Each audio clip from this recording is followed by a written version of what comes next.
அதிசயங்கள் செய்கிறவர் நம் அருகில் இருக்கிறார். அற்புதங்கள் செய்கிறவர் என்றும் நமக்குள் வசிக்கிறார். லூக்கா 17:15-16 கொஞ்சம் வாசிங்க.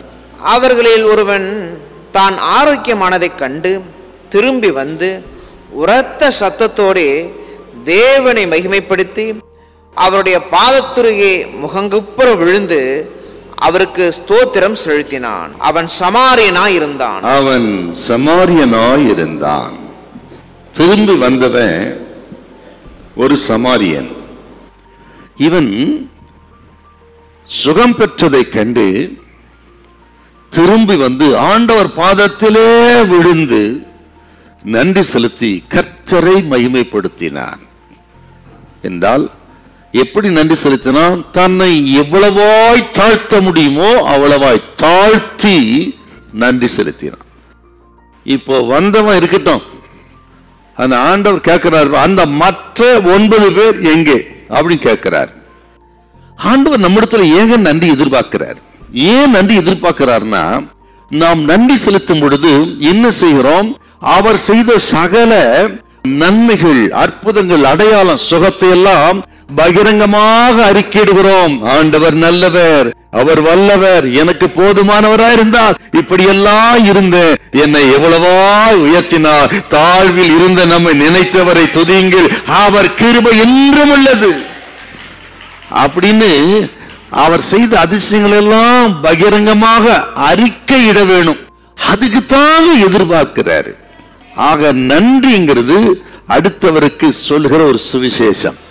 அதனால தான் எதிர்பார்க்கிறாங்க நம்ம இடத்துல. ஒரு காலத்துல நீங்களும் நானும் இந்த குஷ்டரோகியை போலத்தான் இருந்தோம். பாவம் குஷ்டரோகத்துக்கு இணையாக சொல்லப்பட்டிருக்கிறது. ஆக ரட்சிப்பின் அனுபவத்தை பெற்ற நன்மை பெற்ற பிள்ளைகள் அப்ப நன்றி செலுத்தணுங்க. குஷ்டரோகத்துக்கு ஒரு மனுஷன் விடுதலை ஆக்குவார்னா எத்தனை பெரிய அற்புதம்! அதை போலத்தான், அதை காட்டிலும் அதிகமாய் நம்ம விடுதலையாகி இருக்கிறார். ஆகவே இரவும் பகல் அவருக்கு நன்றி செலுத்துவதில் ஒரு நாளின் குறைவே கூடாது. அவர் கொடுத்த சந்தோஷத்தினால், சமாதானத்தினால், ரட்சிப்பின் மகிழ்ச்சியினால அவர் கோடான கோடி நன்றி செலுத்தணும். சில நேரங்களில் மனுஷர்கள் நாம் பெற்ற நன்மைக்கு நன்றி செலுத்த மாட்டாங்க. உதவி பெற்றவன் தான் உபத்திரம் பண்ணுவான், நன்றி செலுத்த மாட்டாங்க. இப்போ மனம் நொந்து போயிரும். நம்ம ஏன் அனுமதிக்கிறார்னு கேட்டா, மனுஷன் யார், தேவன் யார் என்று நாம் அறிந்து கொள்வதற்காகத்தான் கர்த்தர் அனுமதிக்கிறாருங்க. உங்க இடத்துல நன்மை பெற்றவங்க துரோகியா மாறி இருக்கலாம், நன்றி இல்லாமல் இருக்கலாம், உங்களுக்கு எதிராக கூட வந்திருக்கலாம். பயப்படாதீங்க, அவன் தான் மனுஷன். ஆனால் எந்த நேரத்தில் நம்மை வெறுக்காதவர், ஒதுக்கி தள்ளாதவர், நம்மை நேசித்து நடத்தக்கூடிய ஒரே ஒருவர் நமது ஆண்டவர். ஹல்லேலூயா, ஹல்லேலூயா.